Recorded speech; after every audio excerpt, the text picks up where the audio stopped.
ابو امامہ رضی اللہ تعالیٰ عنہ فرماتے ہیں کہ مجھے حضور اقدس صلی اللہ علیہ وسلم نے دیکھا کہ میں اپنے ہونٹوں کو ہلا رہا ہوں، تو آپ صلی اللہ علیہ وسلم نے پوچھا، اے ابو امامہ، تم ہونٹ ہلا کر کیا پڑھ رہے ہو؟ میں نے کہا، یا رسول اللہ صلی اللہ علیہ وسلم، میں اللہ کا ذکر کر رہا ہوں۔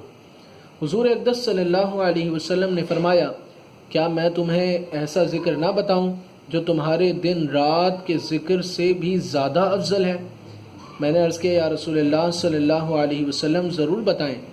تو آقا کریم صلی اللہ علیہ وسلم نے پڑھا، فرمایا، سبحان اللہ عدد ما خلق، سبحان اللہ ملء ما خلق، سبحان اللہ عدد ما فی الارض والسماء، سبحان اللہ ملء ما فی الارض والسماء، سبحان اللہ عدد ما احصى کتابہ، سبحان اللہ ملء ما احصى کتابہ، سبحان اللہ عدد کل شیء، سبحان اللہ ملء کل شیء، الحمد للہ عدد ما خلق، الحمد للہ ملء ما خلق، والحمد للہ عدد ما فی الارض والسماء، والحمد للہ ملء ما فی الارض والسماء، والحمد للہ عدد ما احصى کتابہ، والحمد للہ ملء ما احصى کتابہ،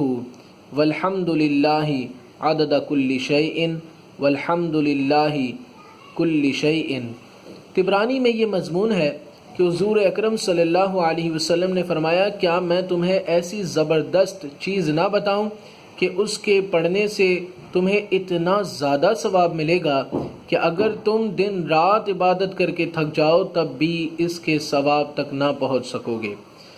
تو آقا کریم صلی اللہ علیہ وسلم نے اس دعا کی اس قدر اہمیت بیان کی ہے۔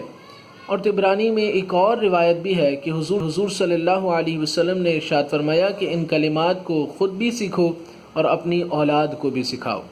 لہٰذا جن حضرات کو یہ دعا چاہیے ہو تو ضرور ہمیں کامنٹ میں لکھیں، انشاءاللہ ہم انہیں دعا سینڈ کریں گے۔ جزاک اللہ۔